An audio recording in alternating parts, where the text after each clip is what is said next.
It feels like Korean culture in general is very influential and popular right now. I personally have been obsessed with Korean skincare, but there's also K-pop, and I'm learning more and more about the longevity rates, which studies are showing that by 2030, Korean longevity rates will be the highest in the world. So, Michelle, hello. I was telling you before the podcast, when your bio came across my desk, I got immediately excited because I thought this is something I'm really interested in, but obviously not an expert on. So, this is the perfect conversation because you are an expert and you've just written this book. It is called Sun and Ssukgat. I'm going to try to get these Mm. pronunciations right. The Korean art of self-care, wellness, and longevity. So, I want to know, as a Korean American, what drew you to wanting to learn, practice, and share all of these things from Korean culture? I mean, that's exactly it. I grew up very much Americanized, Korean American. I was actually born and raised in Brooklyn. Okay. And, later on in life, I happened to live in Hong Kong. It's been 2 decades and counting because our family, I've got 2 kids. We split our time between Hong Kong and New York City as expatriates. So I very much live in both East and West worlds. Mm. And at the same time, because of my father and like I say my extended family, because he immigrated to the US and, his friends were, all from the same graduate school and they trained at the top medical school in Korea. So I was very much exposed to early on to these practical and holistic applications of medicine, which are very much deeply embedded within our Korean culture.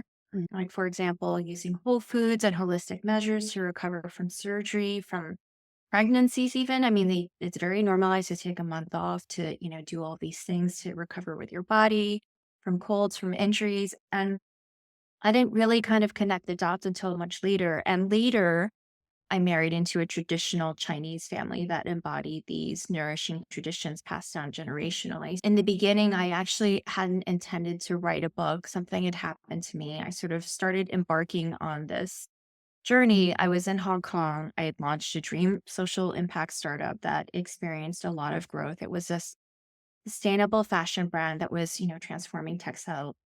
The fashion industry is very wasteful. Mm. So we took a lot of these textiles that were just about to go to landfill and then rescuing them, upcycling them, and inspiring a younger generation of designers to kind of reframe their minds around how they could do fashion. And we ended up selling to Barney's, to Net-a-Porter, Lane Crawford. Lane Crawford's like the equivalent of Barney's. And at the time that this happened, we were experiencing so much growth and kind of winning awards. And I was really passionate about what I was doing. And I find that this is so much the case with a lot of leaders, no matter what you're doing, whether it's like taking care of your family or, you're so passionate about the mission or your team. I literally was working around the clock. I was managing a team, 24/7, kind of around the world on different time zones. And I just felt like I was too busy to sleep, too busy to eat. And kind of in the middle of all of that success, I landed in an emergency room for the first time in my life. And, these things happen to people. It was an acute episode that, luckily I was able to recover from. But after that hospital visit, I just became really sick all the time. Mm. And I found out later that the doctors had put a camera down my throat, into my stomach, and kind of discovered that my entire gut lining was completely compromised. There was very little that remained healthy. And I just sort of started thinking that, this health problem was brewing for a really long time. Mhm. And I felt like I was in a conundrum because before the hospital visit, I kind of prided myself on being really strong and never getting ill. And I was in this sort of, I don't know, this culture of just working really hard and just pushing through any aches and pains and, powering through it. And I think it got to a point where, when I landed in the hospital, my body was sort of screaming that I needed to do something. Like I was the picture of health on the outside and on the inside, everything, all the roots were falling away. So it just kind of brought me down this whole rabbit hole because I realized at the time I live on a continent that breathes a completely different way of life than, what I'd grown up with in the US. And I started interviewing people. One morning when I was kind of walking down the beach in Hong Kong, I started noticing that there was a group of people early morning. They were, dipping into the cold ocean and swimming, and they were stretching on the beach. And then, as I got closer, I realized they were like 80s, 90s, far older. I mean, but at the same time, they had so much energy, kind of wrinkle-free skin. And I was just starting to, it was like really piquing my interest. Like, what are these people doing to be Mhm. so vibrant at that age? They all had silver hair. And then I started noticing that so many people were like them around me in Asia. And I just started casually interviewing people around me.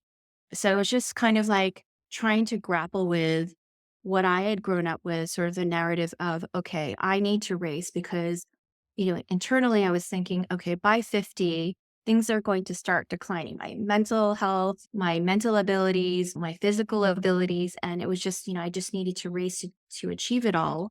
And here, there was this cohort of people, like everybody just sort of casually living in Asia and just doing all of these things we typically reserve for the young.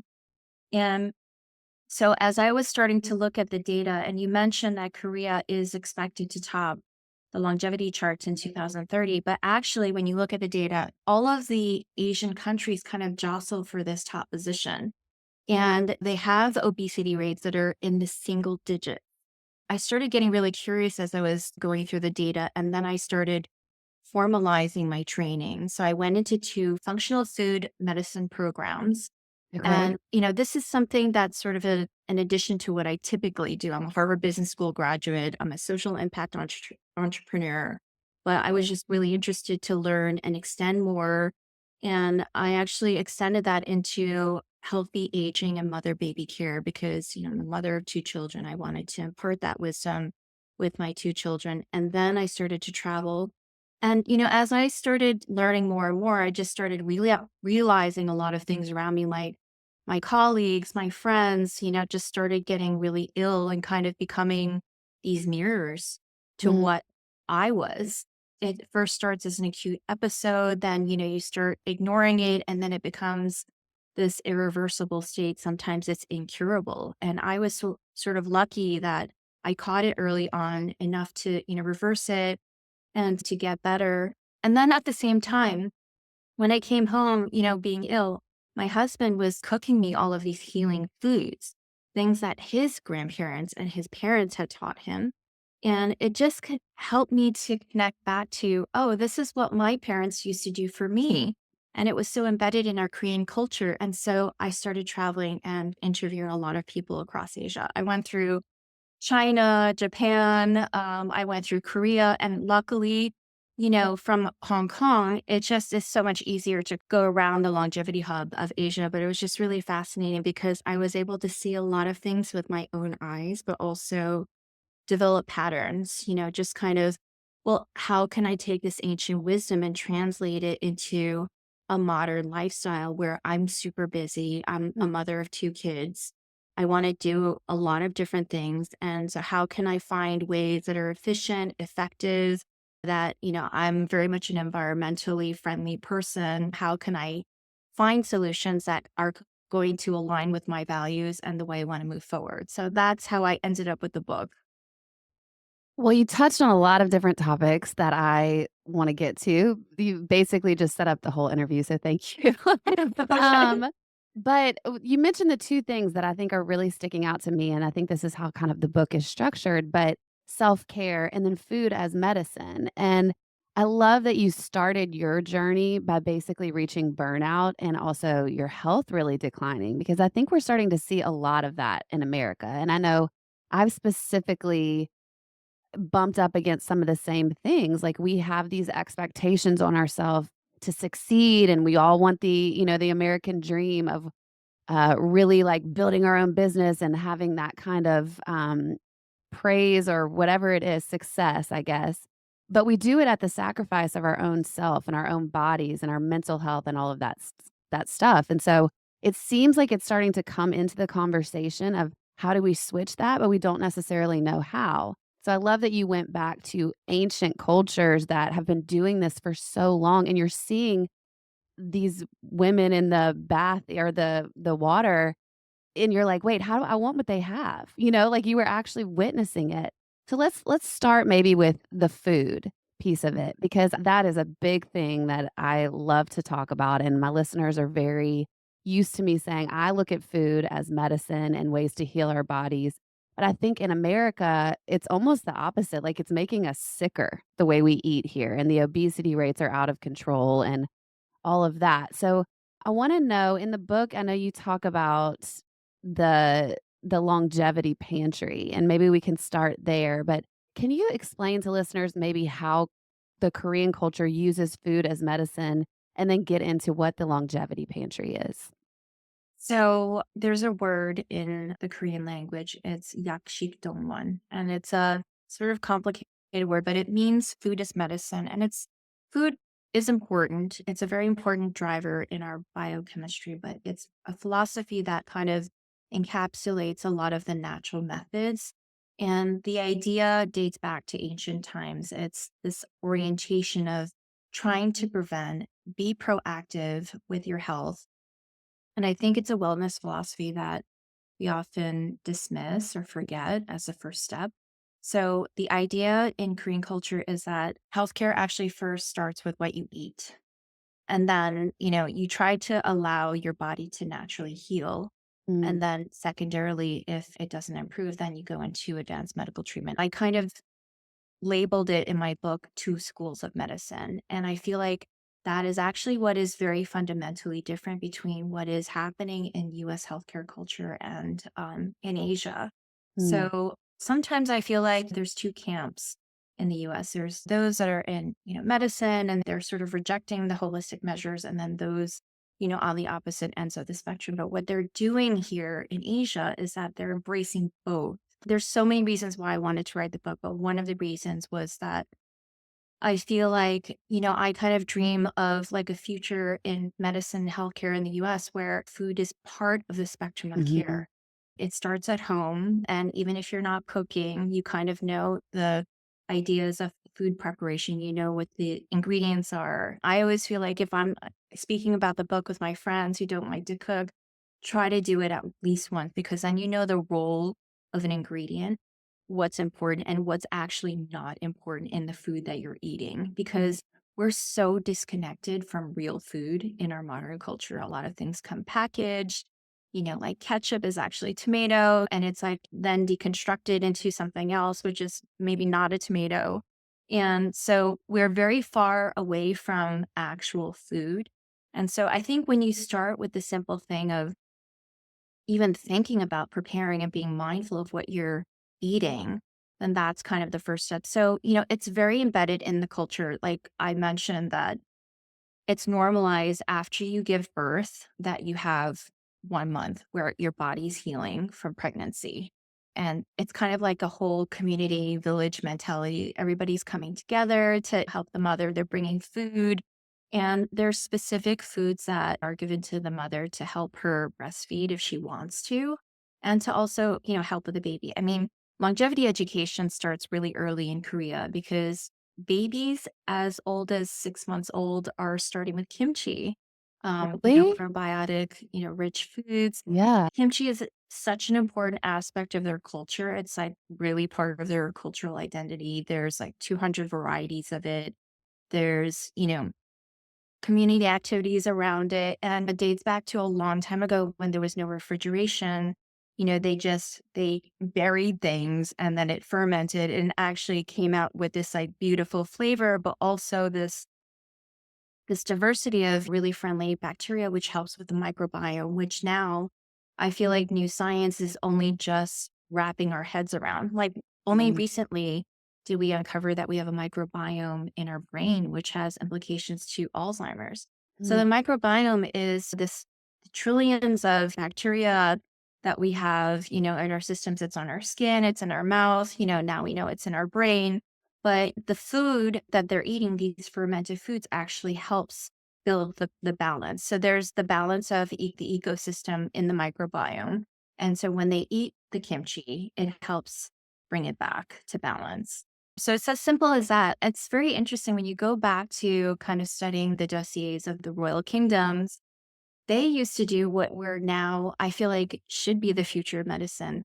The royal physicians worked with the cooks. So, if the king was sick, they would report back to the kitchen, and then the kitchen would cook something to help the king recover. And it extended to the whole family. And all of these behaviors in the kingdom just kind of trickled down into the community. And one of the reasons why, Koreans and all of these Asian countries live longer, and well, if their populations are retaining the traditions, then they're actually living longer. So a lot of the traditions are being retained. I mean, if you see Korean cuisine today, like all the little side dishes, that is actually from a long time ago. They're still retaining the traditions.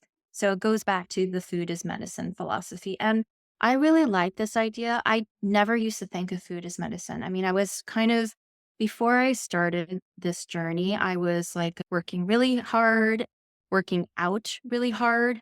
And, I feel like when I started looking at Yakshi Dongwon, it was really about not following a single prescriptive eating plan or avoiding certain food groups, or, it was just not restrictive. And it Mhm. was just kind of this idea of trying as much as possible to use the body's natural healing systems to thrive, so that we can use that before we start intervening with pills or surgery. So, when you look at Eastern medicine, kind of study it, it really is all about clearing your internal pathways, whether it's your nasal passageways or your bowel system. That's why sometimes, like as an American, I would walk down these Asian streets, they're ear cleaning. And, it's sort of like this metaphor, like they're just trying to clear away all the pathways so that the body can function as it was meant to. Mm. I do think we discredit how powerful our bodies are. They are their own healers, Yeah. and I think a lot of times we miss that here, and the quick answer is to throw a pill at something. Yeah. But what drives me crazy is that I fully believe in food as medicine, and so I'm thinking to myself, "Okay, you get on this pill, but you don't change the way you eat at all." Right. And so then you're continuing to make yourself sicker. Like, I actually got served an article this morning, and I didn't even read it because it frustrated me so much, but it said a shockingly high rate of women under 40 have come in this last year with breast cancer. And in my head, I'm like, the number one leading cause of cancer to me is, or there's 2, I guess, but stress and food. Like, what we're putting into our bodies is what will manifest out of it. And so if we don't start paying attention to these things, we're Yeah. going to continue to have this rise in illness and sickness and short lives, because we're not taking care of our gut, like you Mhm. said. Do you have thoughts on how people could maybe start? Because I think a lot of, like, the misconception that I hear is, "Ugh, but then I have to, like, eat gross things." And I'm like, "No, actually, real food is really good. We just Yeah. don't know enough about it sometimes to know what our options are." So, if someone's having that mentality, do you have something that you could encourage Yeah. them I with or mean, say to start? I feel like, you can go back to the principles of what they used to do. Like, so I talk about the whole plant philosophy in the book. And it's this idea, like a long time ago, we were growing our food, we were very much in touch with nature, the environment. And it took a long time to grow something, right? And now it's Right. very conveniently, served to us. But, because it would take such a long time, we would try to utilize every part of the plant. And they take this mentality with meats as well, with animals. It's sort of like this idea of like respecting the entire thing, not wasting it. So if you think about like something that grows, you are using it from flower to root and even the edible peel. So, I think anybody can do this. Like, one of the reasons I felt that the resources that I used that I found were credible were, going back to PubMed, which were the medical resources, and, trying to see a lot of the new research that was coming out of medical institutions. But also, like, if you look at the data, like if you were to compare an apple with the peel and without the peel, you start realizing that actually you're throwing away all of the nutrition by peeling it and Mm. not eating the skin. And it actually contributes to food waste. So we take the time to grow all these things, And we're actually wasting 30% of what we're producing. And then 50% of that actually is happening in our homes because of what we're doing. We're just not eating all of it.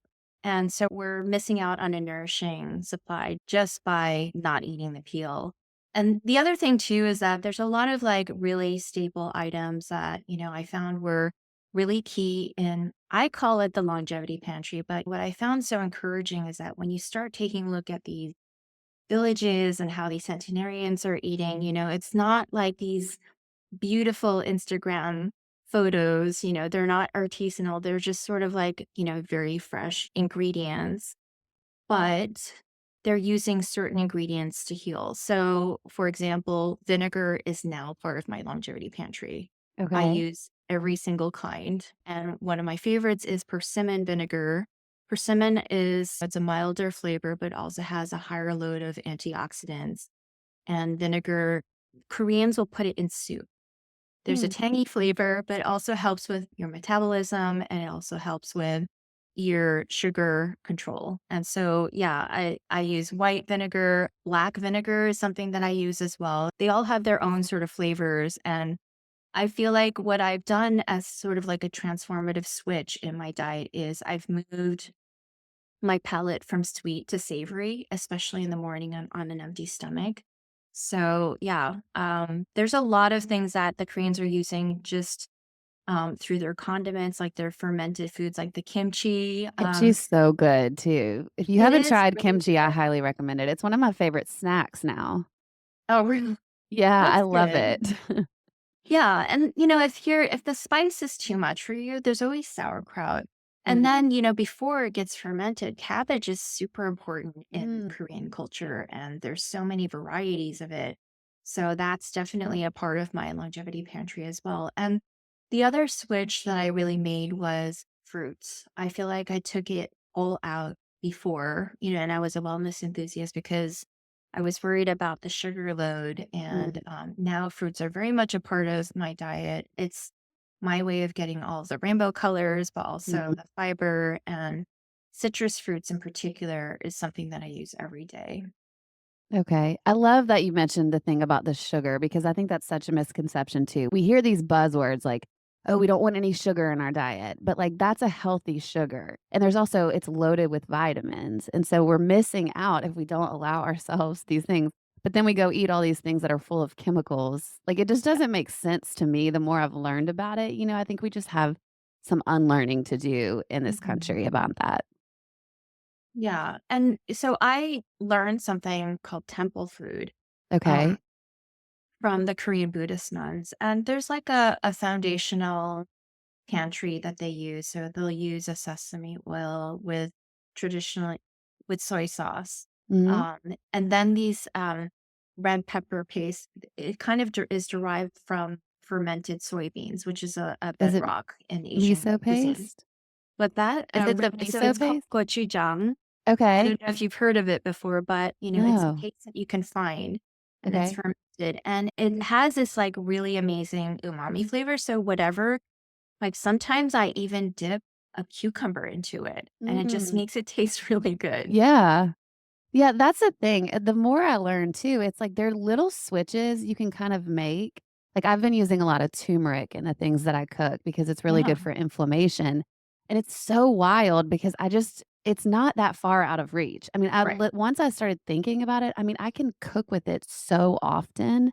And it's just like an additional thing that's so good for your insides. Like inflammation, if you guys don't know, is like really one of the causes of all disease. And so if you can start eliminating that within your body, it's amazing even how different you feel on a day to day, like your energy levels and things like that. And that's the other piece I want to talk about with listeners is just it's not like a restriction kind of thing. It's actually it opens up your world to so much more. And then you can do things like eliminate things that aren't serving you as much, like energy drinks or things like that, because you don't need it because your food is fueling you. Like food is supposed to be fuel, not the other way around. Let's move into the self care aspect because I know this is another part you talk a lot about in the Korean culture. First of all, what would you define self care as? I think it's taking more of a preventative approach. If you take me, my situation as an example, I waited too long. I Mhm. waited until the symptoms arrived and I ignored all of my, the signals that my body was telling me that it needed help. And I got sent to the hospital. So self care is taking the steps well before that. It's a practice of actively protecting our well being. So I feel like it's like the million things that you can do every day that would nourish your mind, body, and soul. So it's, in the modern day, it's like picking up the phone and calling your friend. Mhm. A lot of it, I think, is stepping out into the world. We're so much a part of like this digital culture, tied to our phones, tied to our computers. We forget to step outside. And actually, that was one of the biggest steps too, in my transformation. I started walking a lot because, I started realizing, oh, actually, what they're doing is they're not necessarily going to the gym. Well, they are going to public parks and they're kind of doing chin ups on the public park equipment. But what they're really doing is they're stepping outside and they're walking. So Stanford did a study taking a look at smartphones and realized that Hong Kong had the highest steps in the world. And ever since then, they've been attributing that to longevity rates. It was about 7,000 steps. And then I just started trying it because I was curious. And then, at the time, I had just started doing these trips and then COVID hit. And I was thinking, okay, what can I do to stay healthy? I'm also getting really bored at home. And so I Right. started stepping outside. And when you step outside at night in Hong Kong, there's all these like really exotic things like bats flying around, wombats, possums. And then I just started realizing, wow, there's a whole world out there. It just kind of became this habit every night. And I started listening to nature while also taking steps. I got this like really cheap pedometer and I started noticing how many steps I was taking every day. And the days that I was taking more steps, I just felt so much better, especially after a meal, because it was helping me to digest. It was just helping me to control my glucose spikes.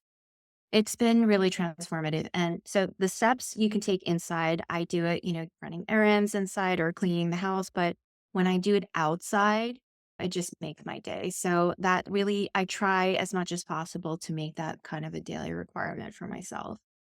I talk about walking all the time. It's how I clear my head for Yeah, one, and a lot of times too, I realize even if I go on a short walk in my neighborhood, like 20 minutes, I will start to have all these creative downloads. Like, it just opens you up in absolutely. all of these new ways Yeah, physically, like you're talking about. I like to do it in a day where I'm getting some vitamin D as well, but yeah, the way it helps me mentally and emotionally, I mean, I could be inside feeling like the world is caving in, and I go on a 20-minute walk and I'm like, "Oh, no, things are good." It's yeah. crazy how it helps. I think the other thing too is that you just need these little breaks. So I Yeah. used to just kind of like go, go, go. And, I still do a lot of things. Like I'm very intellectually curious about a lot of things. I like to dip my hands in a lot of projects. But, I realize that I can last so much longer if I just take the time, even for the few seconds to like take a Yes. breath, be mindful about my next step. I mean, it actually does help with what you're saying with the inflammation because stress in it of itself is not, it could be good in the moment, it could Mhm. push you to a goal. But chronic stress, I realized, in sort of the hard way, is that it leads to inflammation and disease. So, it's something that you really have to manage. It's something I pass on to my kids. And going back to your question about self care, I feel like people, it is often in the modern world, I feel like, in social media, it's often defined by beauty. And it's all the different things, like I said, about taking care of yourself, but it is actually a medically important term. Hmm. Like top health organizations like the Mayo Clinic, the Cleveland Clinic, they have a definition of self care. And I feel like it needs to be heard more often. So it encompasses a lot of different things, like including being body aware enough to seek medical care when you're needed. So you need to listen to your body. You need to see like if something's happening and kind of like monitor it. And so I talk about in the book, part of that process is, something that I do in my bath care. Like I will self massage Yeah. and then like it's an opportunity for me too to kind of be in tune with what's happening with my body every day too. Well, I love that you mentioned it's a preventative act because I think a lot of us do what you did, which is wait until everything's falling apart, our body is completely malfunctioning or having issues, and then we're like, "Oh, right, I need to do some self-care." And that's actually like at the nth hour, that's beyond the point. But if you do it in a preventative way, hopefully you wouldn't be getting into those spaces where things are falling apart or your stress levels are too high, your body is shutting down. Like, I love that idea. That was such a switch for me because I don't think we often talk about it that way. Yeah, and I feel like we're not talking about it enough. There's so many professionals that are just, they're in these high achieving cultures and they're just kind of powering through and they're discounting self care because it just seems so frivolous. But actually, when you start thinking about what is happening with modern health, like the World Health Organization actually estimate that over 70% of global deaths are caused by preventable chronic conditions. Mhm. We can actually empower ourselves as individuals to self care. Yeah, that is awesome. Okay, well, in your work, I was reading about some of the practices of self-care in the Korean culture, and I wanted to know if you could tell the listeners, we'll just kinda go bullet point through these, and maybe you can explain what they are to people. But, okay, Korean hygiene practices. So removing shoes indoors and 3-3-3 brushing method? Can you tell us about that? Yeah. So, they eat a lot of kimchi.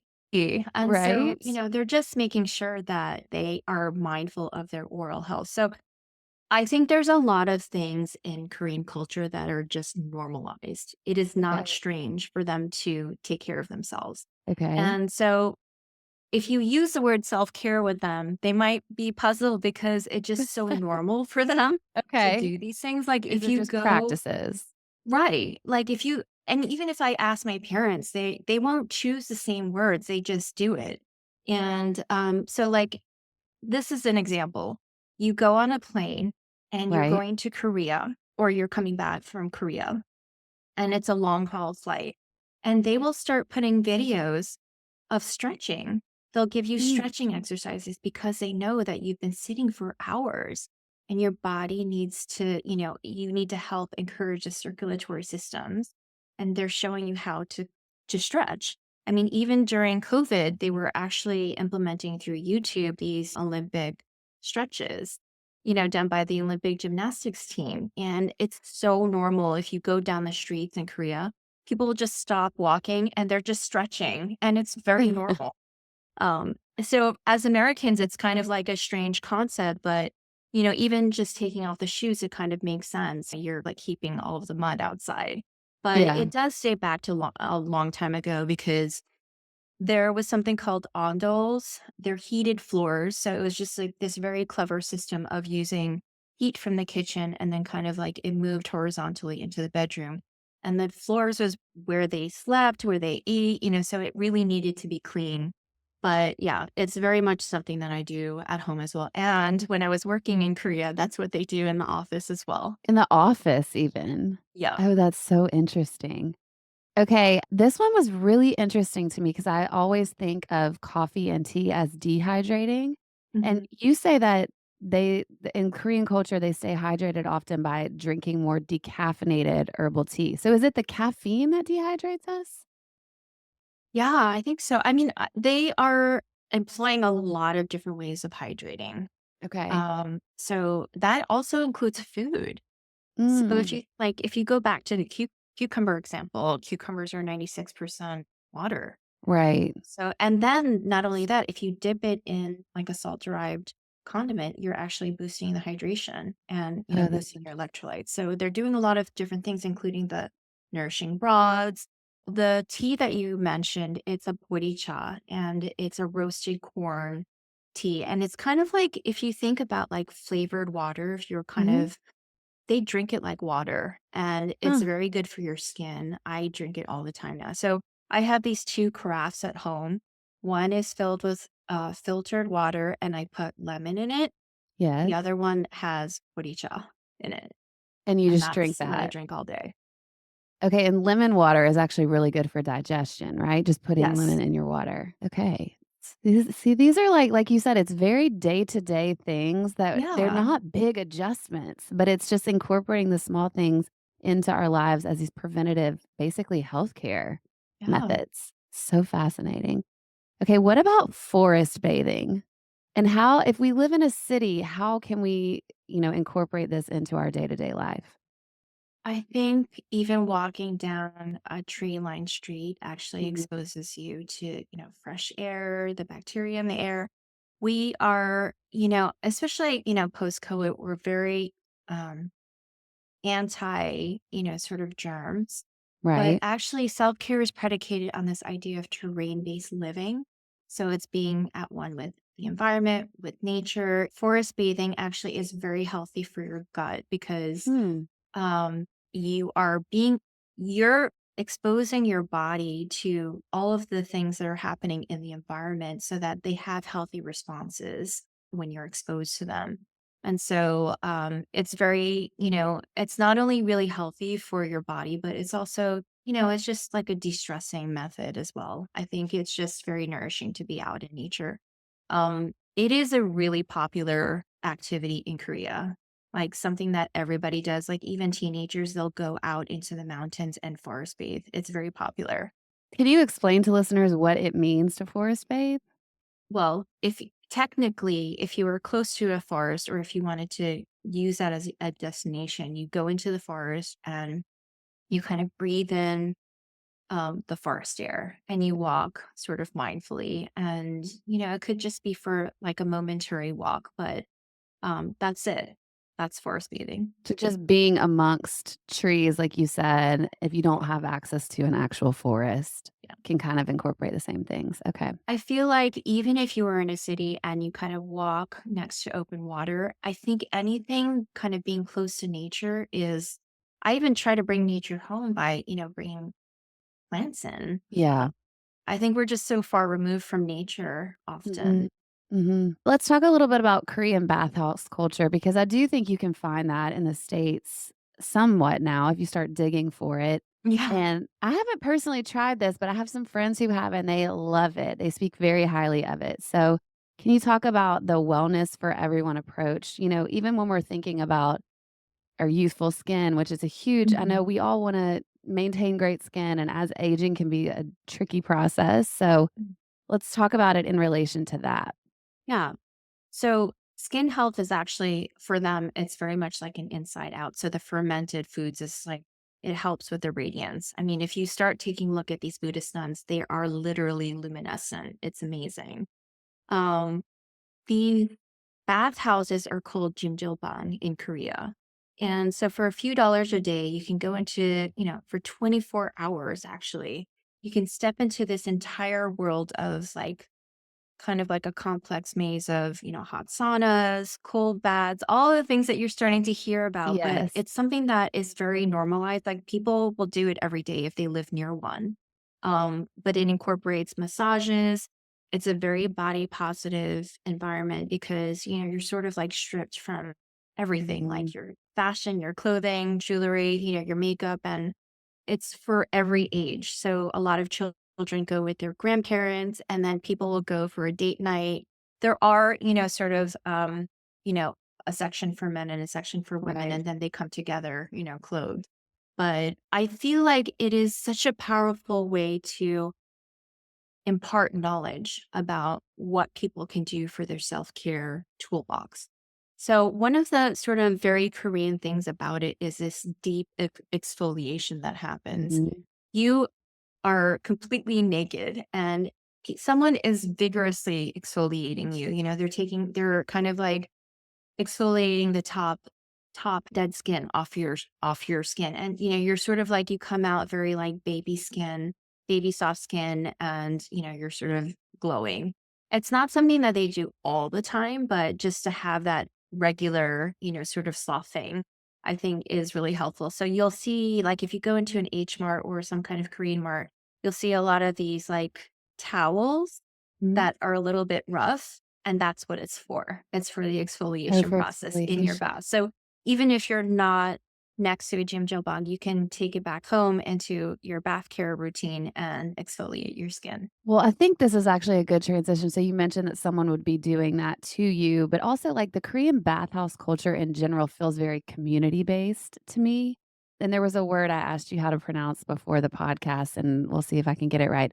Jeong, no, Jeong. Jeong. Okay. And it's just it's means the warm, invisible connection between loved ones and places, right? But I love that idea. So is that something that is actively like what you feel in Korean culture or maybe in this bathhouse situation? Like everyone's feeling like connected and maybe there's like a loving connection between people. Can you talk a little bit about that? Absolutely. So Jeong is really, really important. Again, it's one of those things. I feel like people just kind of feel it. And like if you watch K-drama, it's really like a revered quality about people. So there is actually no English equivalent. It means so many different words like kindness, social responsibility, sort of like a generosity towards humankind. But what is so unique about it is that it extends into the entire of society, into Mm. community, even with strangers. So it's just like this bond that Koreans feel amongst each other. Like they have this collective call that someone's going to help them. And, you'll start to see it in pockets of Korean history. Like they went into the financial crisis and they all took personal responsibility to help one another. They actually went back home, took their personal gold jewelry, and then they all melted it to help save the country. Wow. And, COVID was another example where they really tried to, help with one another. Food waste is another example. They went to zero food waste in their country. And it is so ever present in their culture. It's actually spawned an entire vocabulary. And I didn't actually realize how important it was, like, until I started looking into it. Because of my father, I was able to tap into all of these longevity experts. And it's so interesting. Like all of these lifestyle changes are important, like focusing on food as medicine. But after all of his research and sort of like looking at all of these centenarians and what was the overriding factor, it was the relationships. And it Mm. does tie back to a lot of research that you might find. There's actually a long standing research done by Harvard, and it really is about the quality of your relationships. And in Korean culture, that is Jeong. Wow. I love that. I mean, that is probably the opposite of what I feel in our culture in America Mhm. right now. I think we're very divided. So this idea of like coming together as a community for one purpose, I hope that we get to that here. I think that is such a beautiful concept. So the book is called Sun and Ssukgat, The Ssukgat. Korean Art of Self-Care, Wellness, and Longevity. I'm going to link that for you guys in the description of this podcast. I do want to ask you one more question. If you could offer just one piece of advice for someone looking to start improving their health and longevity tomorrow, what would it be? There is a common trio in the Korean pantry. It's their anti-inflammatory ingredients, and ginger is one of them, Mhm. which we can all find in our supermarkets. But what I found is that when you focus on the younger roots, it increases the antioxidants significantly. I tend to find those in the green markets, versus the dried up versions that you might find somewhere. But ginger is one of them. You can also buy dried versions, which helps immensely in terms of just, you have easy access. Mhm. It's preserved for a really long time.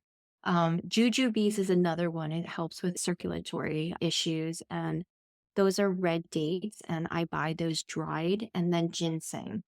So ginseng is another root, but it's a medicinal root that's very powerful. I use it very kind of sparingly, but that's something that I can't always find fresh, but I can find dried. How are you using ginseng other than like I've heard of ginseng tea, obviously, but what are Mhm. some other ways you would use that? Well, for me, it's a very bitter root, so I don't tend to use it in tea, but I tend to use it in the broths. Like if I were to Mm, make a poached chicken, I'll put it in the broth of the okay. of the poached chicken. Yeah. What was the other thing you were gonna say? Um, So I went to go study free divers. They're free diving all the way through their 90s without equipment. And so they have to be really strong. And They taught me about breath. And that's one of the key things that I've changed, instead of like working after 30 minutes of working, I'll take a moment, 2 seconds breathing in deeply, pause, and then breathe out, for 4 seconds out through my mouth. And it just allows me to have that momentary break to kind of like stop and bring Mhm. my body back to homeostasis. It's just something that's so simple. I can do it online anywhere. Like if I'm waiting online at the post office or at a grocery store, I can do it anywhere. And I do it multiple times a day. You mentioned the free diving. Basically, if people don't know, that's fishermen essentially, right? But they're actually diving to go get the fish or whatever it is they're And they're all diving for. women. And they're all They're women diving and for they are their holding their pregnancies. They're breath. They're starting at age actually 11. physically doing it. Why is Yeah. that helpful to our bodies? Well, I Medical feel like explanation? what I was doing before was taking shallow breaths. So I wasn't actually properly oxygenating my body. Mm, So it not only properly oxygenates you, but it also brings a lot of energy into, what you're doing. And it helps you to be mindful. I feel like I'm always sort of very intentional after I take that little break about what yeah. I'm going to do next. Yeah. That makes so much sense. Well, as I said, I'm going to put a link to the book in the description of this podcast. Michelle, where else can people find you if they want to keep up with your work? I'm on Instagram, Michelle.Jungmin.Bang. I didn't start using my middle name until I wrote the book. I love it. Well, it works with the culture, so I'll actually put that in the, description of the podcast as well for you guys, just so you know how it's spelled, but thank you so much. I feel like I could talk to you forever because I love these topics, but I hope that we really start incorporating a lot of these practices here, so I think your book is really, really helpful. Yeah. Thank you guys for listening.